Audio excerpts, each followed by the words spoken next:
Attention HR professionals. Are you tired of dealing with poor performance from your managers? Are you sick of having managers run to you for every single little problem? Would you like to build the confidence and competence of your management team? If so, then contact Boss Builders. At Boss Builders, we specialize in building up the skills and confidence of your organization's managers. We do this through our popular Driving Results on-site training programs, our signature program, the video-driven Boss Builder Academy, and we even license our course materials so you and your internal training staff can get those managers confident and competent. For more information on how we can help you improve the performance of your organization's managers, contact us today at www.thebossbuilders.com or at 931-221-2988.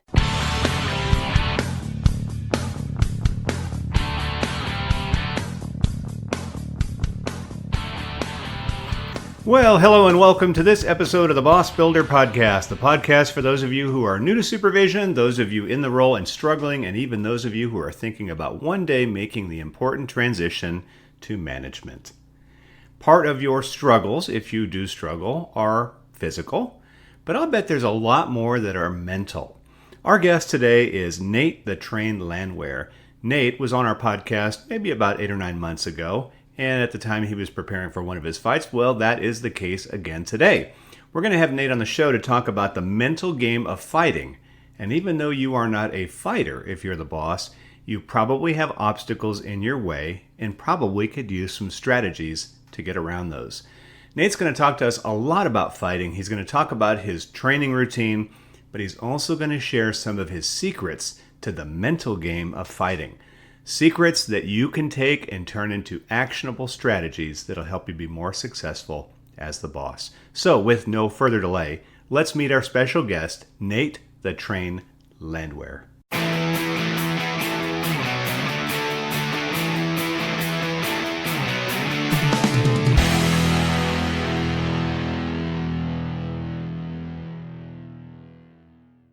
Nate the Trained Landwehr, welcome back to the show. Man, thank you for having me, Matt. It's really, really good. We talked, I guess it was around 8 months ago, and you were tuning up for a big fight. And as we meet today, you are also tuning up for a big fight. And so we want to talk about that, and we want to talk about some of your routines. But before we do that, just tell the audience who you are. Tell us about Nate the Trained. Talk about your background, talk about yourself, because you're a pretty fascinating guy. You know, I'm just a good old-fashioned American kid, man. I think everybody's born, they're given a name, and then it's up to that man or woman to make that name mean something. And that's what I'm in the process of doing, is just bringing meaning to my name and just hard work, getting a goal, getting a plan. I grew up like any other American playing sports, playing football. Football was a big thing. And then got to high school, ran track, wrestled a little bit, went to college. I was going to college to be a teacher. I might be a teacher one day, but I kind of seen fighting on TV. I thought maybe that was something I wanted to do. I always enjoyed contact, and I enjoyed the press of really pushing the body to the limit. You know, you get to know your body, and you go to the breaking point, and then you pass that breaking point. Something in those moments, nothing else matters, you know. Well, Nate, let's talk about this for a minute. You are a mixed martial arts fighter. And so for those of us who are listening that don't really know the difference between MMA and boxing, wrestling, what exactly is that? How does the fight take place?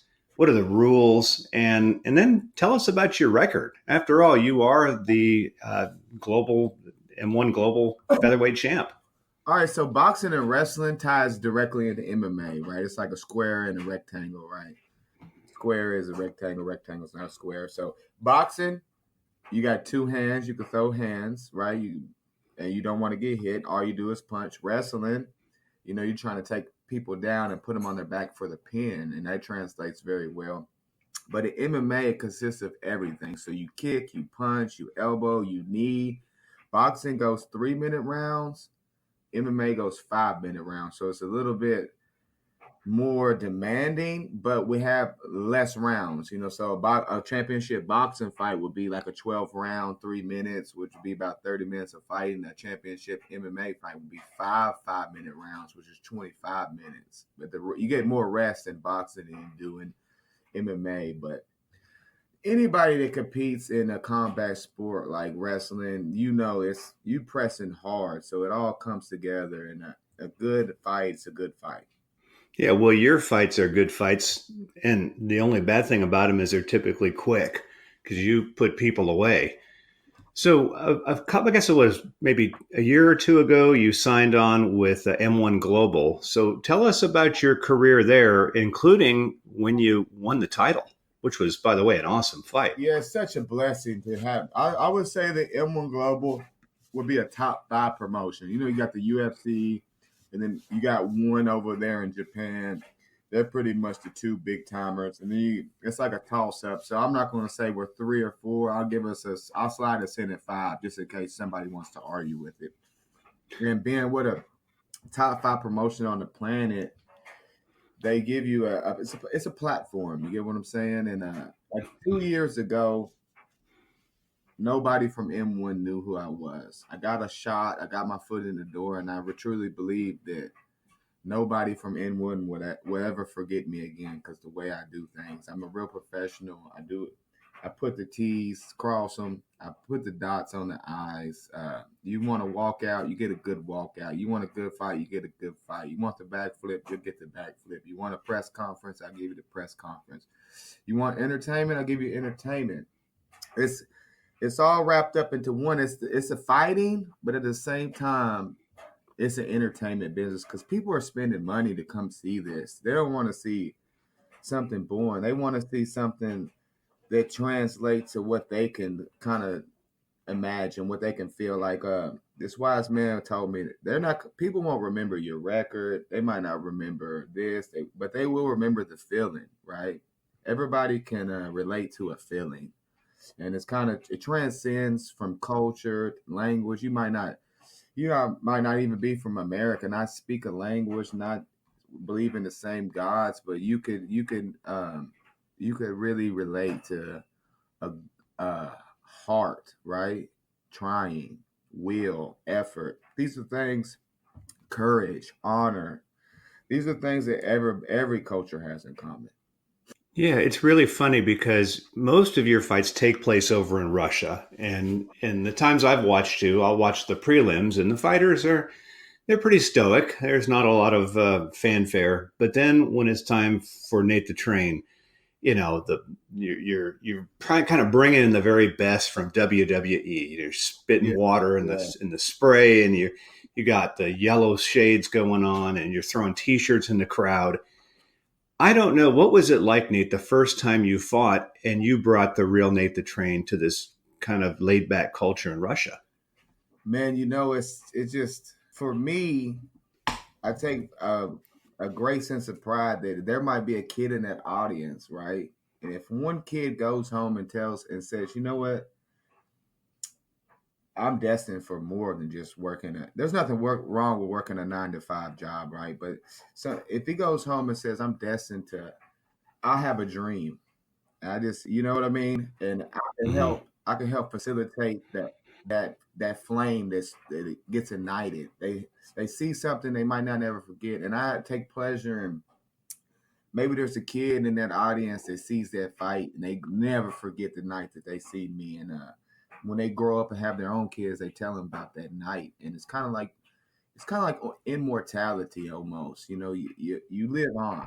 Yeah, it's funny too. I'll look at your Instagram, and when you're over there, usually it seems like you get there a week or two before the fight, and you mix with the locals. And there's always seems like there's people coming up to you, and one would think that here's this American, this somewhat flamboyant, maybe a little arrogant American, and would be shunned, and yet the crowds love you. So you obviously bring a spark. Now, Nate, you've got a fight coming up in Kazakhstan, and this is, I think today is June the 12th, and so that fight is on the 28th. So tell us about the upcoming fight. I know you've fought this guy once before, so tell us about that first fight And tell us what's going to be happening at this next one. So the first fight was just a normal fight, 3 rounds. It was a close fight. The kid's tough. This guy's tough. I mean, got everything going for him. He's the #1 challenger, and I don't shy away from it. I became the champion because I am a challenger at heart, and I'll never forget that. I'm coming. I'm training like I want to beat the champ, right? I am the champ, but I'm coming as if I got to still prove something. I got to prove something to myself every day. And this guy, he's coming. He feels like he has a chance. The last time I feel like the third round, I almost beat him to death. Now he has to last another 2 rounds with me, and I see my hand being raised. I see this being a finish, just like always. I go in there. You can't teach when the going gets tough to start to go, right? When it gets going, you got to go, baby. You can't teach the ability to go, and that's what I have. When it's all on the line, and the nerves and the anticipation and the not knowing, that's when it's time to really excel and become the person that you want to be. Yeah. So do you see this fight going the full 5 rounds? I feel like I can finish him. I will finish him somewhere in the third or the fourth round. I might could get it done in the second, but this guy, he's tough. I've been locked in with him. I've breathed in the air that he had let out. You know what I mean? That's how close we were to each other. We've seen each other in his eyes, and once you know a man, some moms don't even know their sons as well as I know. 2 men that's fought this that hard know each other. You know what I'm saying? And he Mm-hmm. might be faster, he might be stronger now, he might be this, he might be that, but his heart, men's hearts don't change. And I know that I got the killer in me, and that's going to be the difference. Yeah. And if you have never seen Nate fight before, usually what happens early in the fight is he gets hit. And what the commentators typically say is that Nate will take a punch to give a punch. And so it's just fun to watch. So I would encourage you, and at the end, I'm going to give you a chance to talk about how we can see this fight. But if you ever get a chance to go back through the archives, check out when he won the title. If you ever see those little wind up monkeys that have little cymbals and they bang them together, that was Nate mounted up on this guy's back, whacking him in the head with both fists. It was actually pretty fun to watch. Yeah, we knew coming into that fight we had to finish him. I mean, it was his home country. He was a champ in front of 13,000 of his relatives, basically. We knew that it was no winning a decision. We had to finish this guy, and we had to do it in devastating fashion, and that's what we did. I come in, you see one man, but really I have a whole network of people that support me. So you see me get knocked down. It's not one man standing up. It's the whole city coming. You know what I mean? It's Mm-hmm. more than just me. Yeah. Well, you always make a point to shout out to your hometown of Clarksville, Tennessee, which, living and working near Clarksville as we do, it's always really fun to see that. It just makes us all proud. Well, Nate, our audience is people in really two types of roles. They could be bosses, supervisors, managers that are kind of overwhelmed with stress and pressure and meetings and bad employees. And then another part of our audience tends to be HR professionals who, for much of the time, are overwhelmed, overworked, overstressed, and underappreciated. And so, what I hope we could do is talk about the mental game of fighting. So I know it's physical. I know right now you are training for your upcoming fight, and I do want to talk about the training routine too.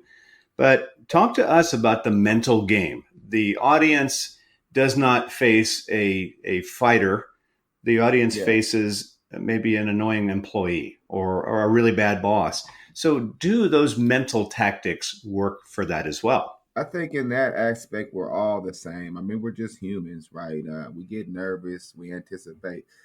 If somebody did something in that moment, you would be like, it would be easier, but like sometimes you got to fire somebody and you've been thinking about it for the last 2 days. You know what I mean? So the anticipation to have to do this, it's not like he just disrespected you and he's like, you got to go. So it's like the anticipation, the not knowing the outcome, and I think the easiest thing to do is to find out your why and to stay true to that. And if somebody doesn't add up to what you feel is true and your values, then they have to go. And in the fight game, it's all mental. Like Muhammad Ali used to say, it's will over skill. No matter how good you are, that only helps. You have to really want it. And you might be a boss, you might be a worker, but everybody is just as important as the next person, especially when you're out here working hard. I mean, you have a you got to have a vision, and with that vision comes sacrifice, right? When you're sacrificing, think about the CEO, a millionaire. He comes in, he got to use the bathroom. When he sits on that toilet, that janitor, he mean a lot. You know what I mean? The janitor had to do his job because nobody wants to sit on a toilet that's dirty. And I mean, that janitor is just important if he took pride in cleaning that toilet. Yeah, absolutely. Well, it seems like a lot of this is a mental game. I love the fact that you talked about staying true to your values. And I think for our listeners, those personal values are huge. Look at your organization's values. And if somebody is not living according to those, it's time to take some steps. And I know that it's a hard thing to do, certainly not as hard as standing in front of somebody in the octagon, but it takes a lot of courage. And so, from what I know about you, Nate, you never really show the fact that you might be a little nervous or afraid. I see somebody very stoic in you. So, are you able to just project that from within? How does that work? I think it helps me that it's become more than just me. You know what I mean? When I started this thing, it was more like rage, right? I wanted to fight. Now it's become more passion, and my why keeps growing. People keep helping me. Like, I got a guy that cracks my back and rubs me down. He doesn't have to do that. I got sponsors that bring me on and do podcasts. They don't have to do that. I got everything's People help me so much that I don't forget that little step. And when I'm in there, I can't hear people screaming because I'm across the world, but I can feel them. If I go down, I can feel them driving me up. When I take a hard shot, I could feel them saying go, go, go. When it's time to finish, I could hear, I could feel it. You could feel that kind of feeling in say a boss, right? He has employees. Sometimes things get hard for bosses. They might not be getting the money that they need at the time, but they still have to look after their employees. A great boss puts their employees first, right? So it might be hard times for a boss, but you still got to make sure that your employees are eating and they're happy and they take pride in their work. Because there's nothing worse than an employee that thinks that they're not being loved, and their worth is not what it needs to be in the boss's eyes. And now let's take a quick break for a word from our sponsor. Attention HR professionals and conference planners. Are you looking for a great speaker for your upcoming meetings or conference? Better contact Mac. Do you need someone who can relate to your audience and deliver a top-notch presentation? Better contact Mac. Are you trying to find a speaker who can both educate and entertain? Better contact Mac. Mac Monroe, the Boss Builder, is a sought-after keynote speaker and presenter who would love to present at your next meeting.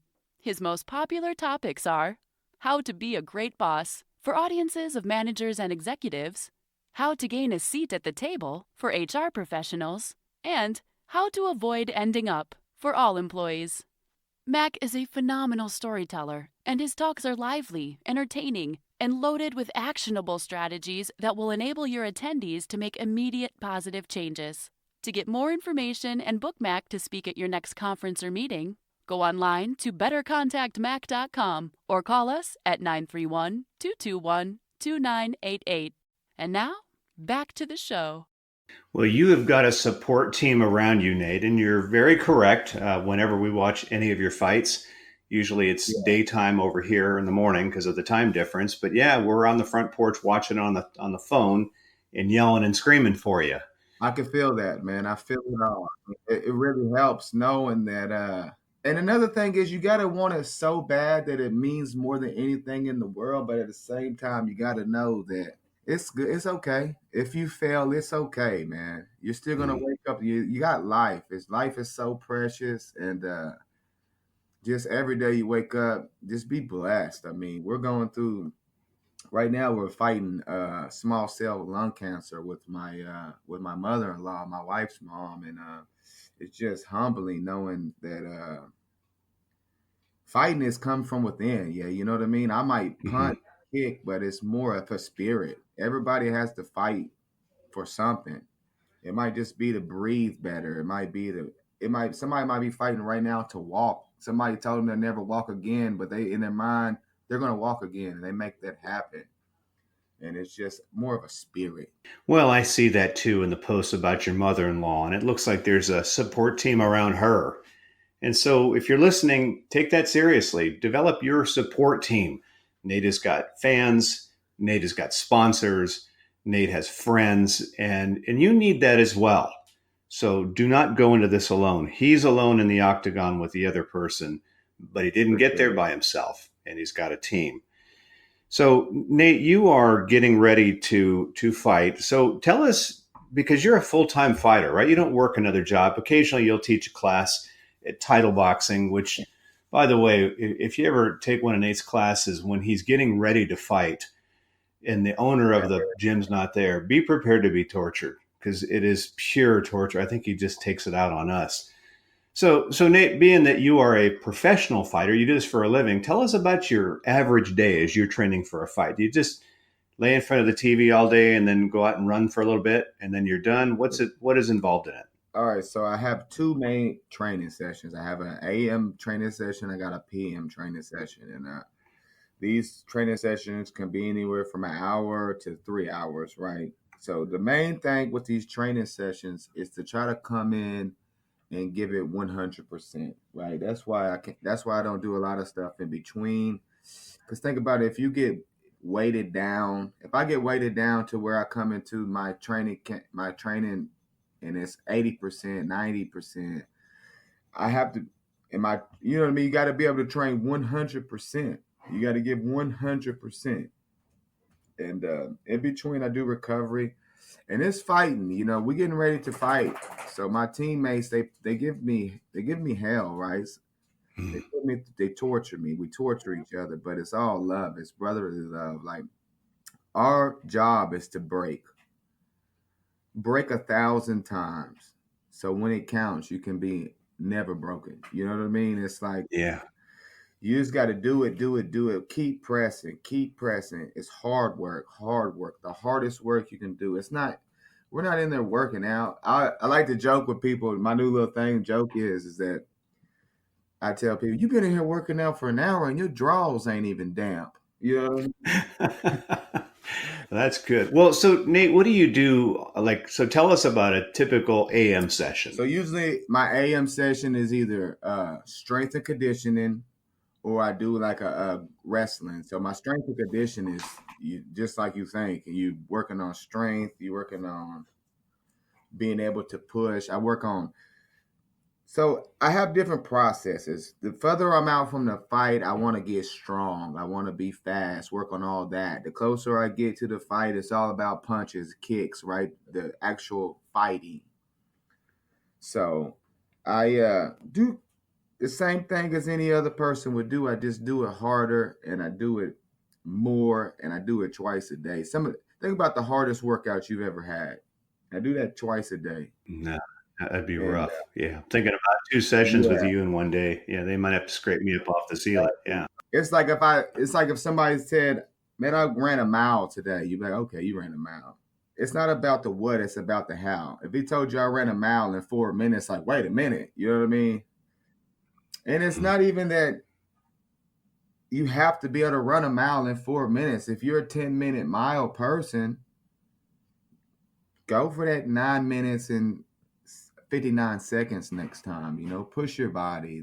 I mean, before I started helping, I think working a title helped me a lot because I realized that some people physically, they don't got the ability to run and push. They might not be able to do that mile in 4 minutes, but mentally, every time they're pressing and getting better, right? Because it's the fight from within. There's nothing wrong with being a 15-minute mile person, as long as you truly are trying, right?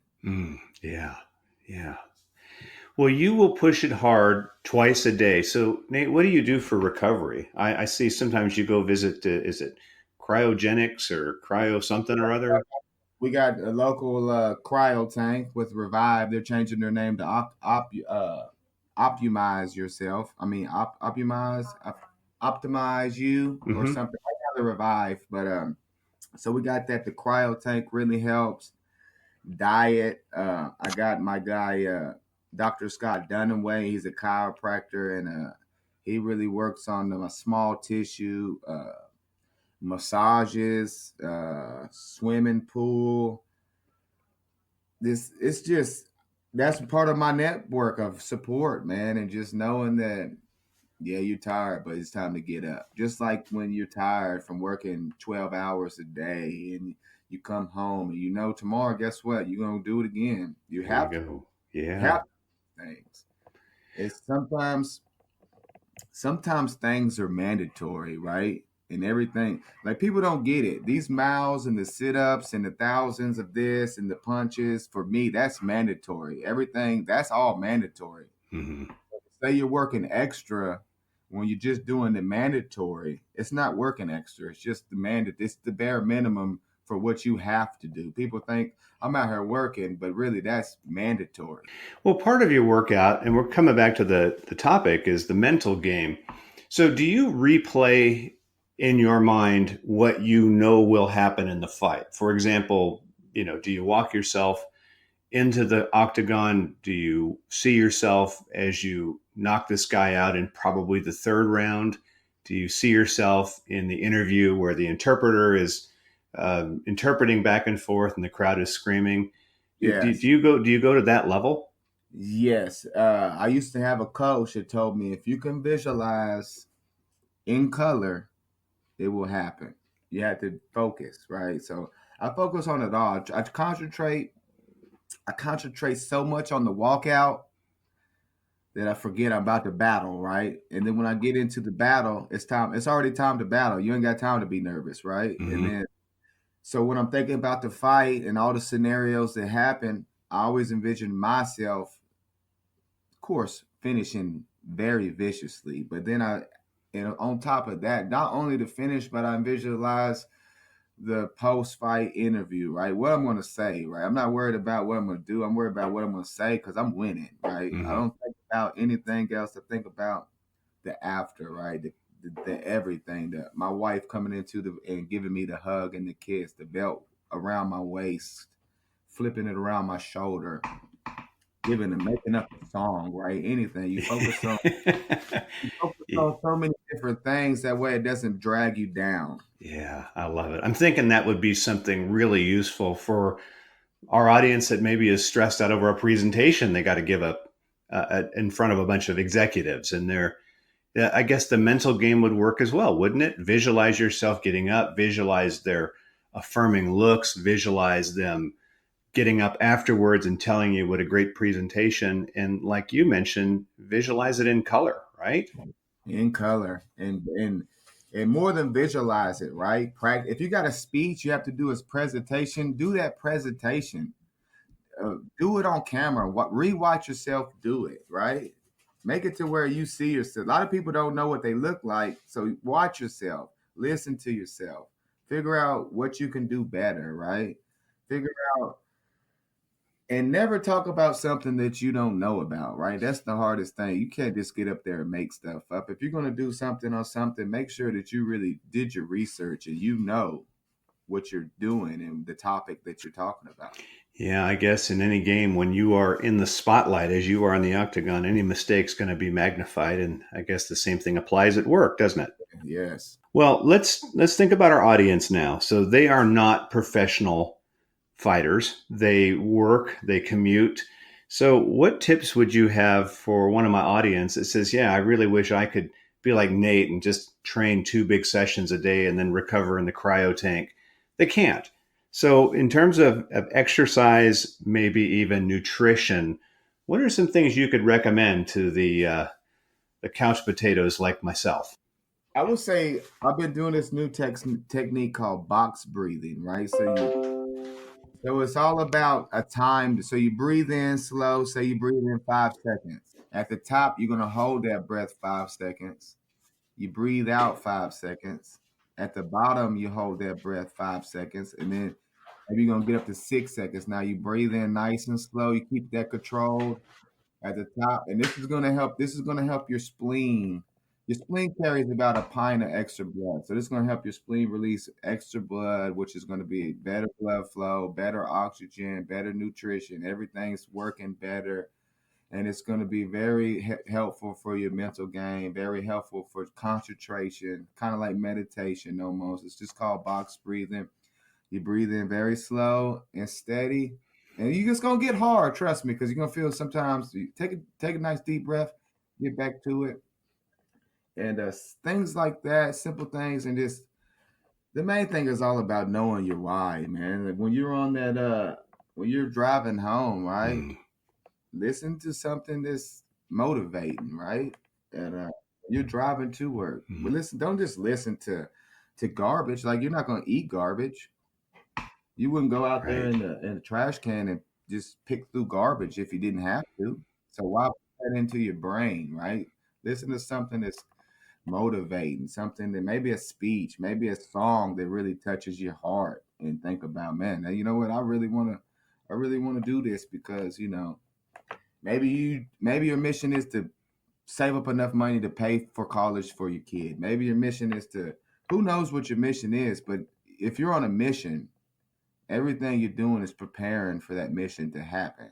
Like somebody asks you what you're doing tomorrow, I'm preparing for this mission to happen. What you're doing in a Yeah. month, I'm preparing for this mission that I'm on. There's never a dull moment, Yeah. and there's always something to do when you're truly on a mission. Well, let's fast forward to June the 29th. You will have already knocked this guy out and you have then retained your title. So, what is next for Nate the Train? Oh man, I got to defend my sack racing championship of the world on the 4th of July, man. We got. Yeah, you won't do the hot dog eating, I guess then, right? Oh man, every year my wife and I we throw a big 4th of July party for all my friends, all in my friends' friends, and just pretty much everybody's invited. I only got one rule: no argue. And if you argue, y'all get into it, it's a fight to the finish, and that pretty much keeps everybody That's pretty good. honest. Because nobody wants to fight to the No, finish, no. right? So unless they really are passionate about it, so we have a great time. We get a bunch of like blow up slides for the kids. We let the kids have a great time. We have a great time. The adults get to lay back and have a good time because the kids are occupied. It's just kind of like giving back to the community. Sometimes it's hard to go spend $600 on some fireworks and meals, but it's not too hard to get a bag of chips and maybe one firecracker break. You got 100, 200 people to throw into this pot. We have a great show, and it's for everybody comes together, and we celebrate the greatest thing that ever happened for us on 1776, man. Yeah, there you go. So, when in terms of your fighting career, then Nate, so what happens now? Are you going to continue with M1 Global? Do you have any other plans? What's the future look like? So M1 Global has partnered with the UFC to where when every champion defends twice, they have an automatic contract to the UFC. So I mean, after this fight, my options are just going to be almost endless. So we're going to sit down, my wife and I, and we're going to figure out what's best for our Mm, family. yeah. So, in the UFC, who would be probably the opponent you would most love to face? Man, anybody, man. I don't see faces. I just anybody. Of course, I would love to fight the champ. Who doesn't want to be the champion of the world? I mean, but I feel like whoever they give me first, and once America could see me on the big screen, they're gonna fall in love. Just the way I fight. I mean, I am Balboa reincarnated, and it's not a movie. Yeah, yeah, you're Balboa, you're Apollo Creed, all those wrapped into one. So, Yeah. that said, how can my audience follow you? Tell us about your social media, but most importantly, Tell us how we can see the fight on June 28th. The fight, June 28th. You go on your phone. Most people got a phone. You're probably on your phone now. You could download the app, M1 Global app. It's real simple. You could do it on any kind of little app thing that iTunes, whatever you want to go on. You probably just type it in on the internet. M1 Global app. You press it, it downloads. Boom, you can watch it. All the fights come up live. You can put it on. You can plug it into the TV, watch it on the TV. You can watch it on the computer. You can follow me on Nate the Train, Instagram, Twitter, Facebook. It's all the same. Nate the Train, the one and only Nate the Train. That's kind of my thing. That's why, like, the promoters always mess with me. I'm like, when you talk about me, don't say Landwehr. I mean, my last name's Landwehr. Just say Nate the Train. I'm trying to get it catchy because it's catchy. Nate the Train, Nate the Train. You gotta keep pressing. Like, if you have a logo, right, you gotta keep pressing that. If you got you got a slogan, you gotta keep pressing that. Yeah. Well, you don't need a last name when you're Nate the Train, right? Yeah, I mean, Nate the Train, 3 little words, it rhymes, it's in there. Awesome. Well, Nate, hey, we appreciate you taking time out of your busy training schedule to chat with us today. I'm not going to wish you luck because you don't need luck when you work as hard as you do. We're just we're excited to see it, Oh, man, I'd rather be lucky than anything. I think anybody truly successful and at the top will tell you, man, they're lucky. Because, I mean, we come dime a dozen. Think about it. There's how many billions of people on this planet. If you're successful, it's hard work. But sometimes it's just about being in the right place at the right time. Yeah. Well, in that case, then I will wish you good luck, even though you ain't going to need it. You prepare hard for this. So thank you. All right, Nate. Well, listen, we'll look forward to seeing you on the 28th. All right, Mac. Thank you.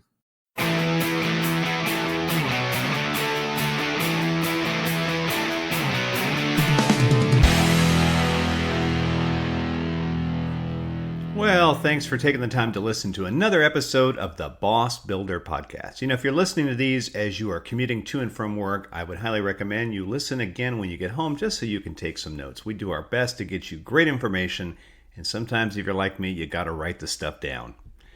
On another note, for your further development, if you work for an organization and you think that it would be valuable to partner with us, which I think is a good idea, we invite you to check us out online at thebossbuilders.com. We have 3 options: our signature driving results on-site workshop, which our trainers come out and deliver for you. We also have our very popular Boss Builder Academy, which is video-driven. And we also offer the option of having your organization license our training materials so that your trainers can go ahead and deliver them on-site.